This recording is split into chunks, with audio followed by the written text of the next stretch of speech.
Hello YouTube, Firefist Hayes here, ready to talk about... we're just going to talk about some theories on OroJackson and just give some thoughts, basically. So we have a theory here from J.D. Belmont.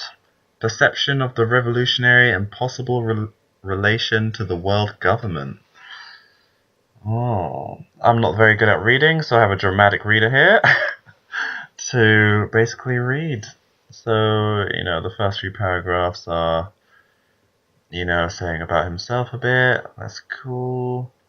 The Revolutionary Army always seems great counterpart to the world government and correlation instances. I suddenly asked myself a simple question. Okay, let me pass you on to lightning fast Zoe. Number 1. Being mysterious. I just can't explain how they manage to stay so much in the background and how they keep being so mysterious. Let me compare mysterious things in our real world. Before any mysterious explanation, there are incidents that cannot be explained with the common knowledge of the now living people. If a group of people disappear and no one knows why, or if someone obviously gets killed, but no one knows why, when, how, then people start speculating and theorizing about all possible and impossible things. So if someone talks about a secret revolutionary army, wouldn't it be more realistic that the group of people is directly associated with at least one mysterious incident? But that's not the case. As far as I know, there is no such well-known case. So how comes everyone knows who they are, but no one knows what they do?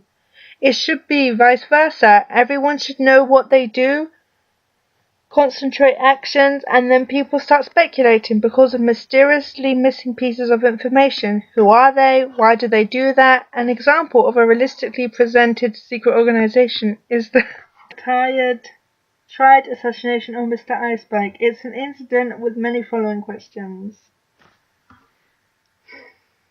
Thank you, Zoe. Lightning fast Zoe. Thank you. Yeah, I don't know how they knew about Sabo and Dressrosa, but then it is Doflamingo, so that troll probably knows, everything. I don't know. He probably just knows, where One Piece is, or I don't know.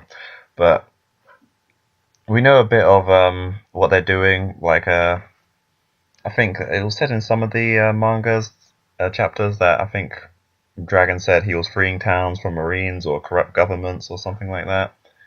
I'll see if I can find that and I'll put it up if I can. But not knowing about them might be again a case of the Marines manipulating the media again, because we have seen a lot of cases like that, with Alabasta and Smoker, how, Luffy, did something but Smoker had to take the credit for it. Okay, let's continue on. Zoe, if you please, part 2. Number 2. Flow of information through the One Piece media. A related topic when talking about mysterious things or information. Everyone knows that the Revolutionary Army is very good at working against the world government. But seriously, what really gives proof to that assumption? You could argue that the media is censored and that's why there are no common known incidents. Interestingly, in the last chapter, we could see the face behind the media, an underground guy. For me, it's now very questionable how the media and the world government work together. Do they make special deals together, or is there more than just one world press? Oh, thank you, Zoe. Yeah, so... I'm sure I've always heard Dragon say, he's made loads of successes, he's freed a village or a country from a corrupt government or the Marines or something like that. I think I'll see if I can find that. As far as I can remember, he's never complained I've made a huge loss here, or I've had to go, recover something here. With that, and I think the big success in Dressrosa with the Ior, the liquor, or what it was called. I think there's only one major world press that that the Seagulls deliver. But I think someone like Big Mom has in Totland, I think she has her own brand of newspaper that's only relevant to things that happened in Totland, the Djembe incident.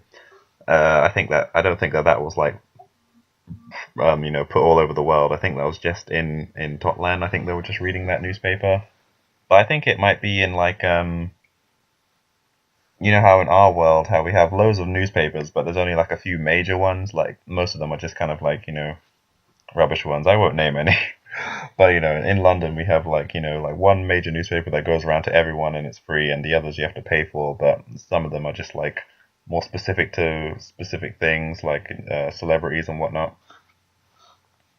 I think the world government does control the media on the surface, but maybe that I don't know what that thing was, Big Bird from Sesame Street or something.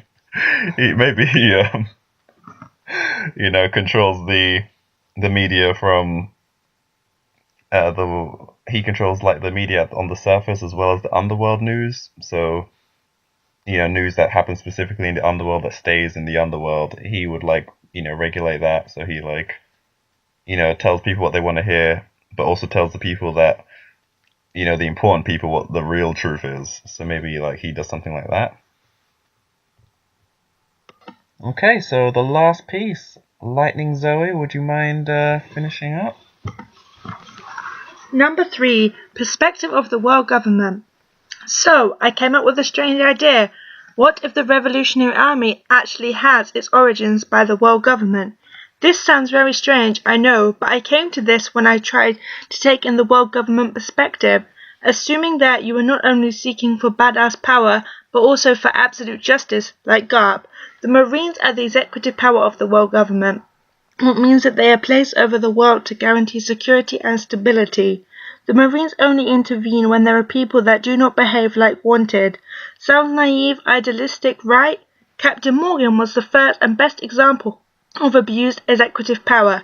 So, maybe the world government thought, listen guys, our navy will sooner or later attract abusive bastards. To really pursue justice, how are we going to prevent corruption? The answer: we set up a separate organization which has the one and only task to secretly counter-attack against the Marines if necessary. This way we have the certainty to really generate justice. So maybe an idea like this was the revolutionaries' armor out of birth and things took their course. Thank you, Zoe. Excellent stuff. Alright, so I think that was actually a pretty interesting idea. But I feel like CP9 would do something like that. Like they already have undercover world government, so wouldn't they perform that task? But I have read a lot of theories about how Dragon was once a Marine, and I actually like them. I really like those ones. I think it'd be pretty badass if he was like the 4th Admiral or something like that, but he's undercover doing a secret mission for the old Admiral Kong or something like that. That'd be pretty cool. But yeah, overall, I'd say this was a really good read. I'd probably give it like a 3 out of 5. Yeah. Okay, so like, comment, subscribe if you like the video, and see ya. Number 1, being... You are terrible. I can't speak, just my smile was awkward. Hang in. Okay. Zoe reads it now. This is gonna be terrible.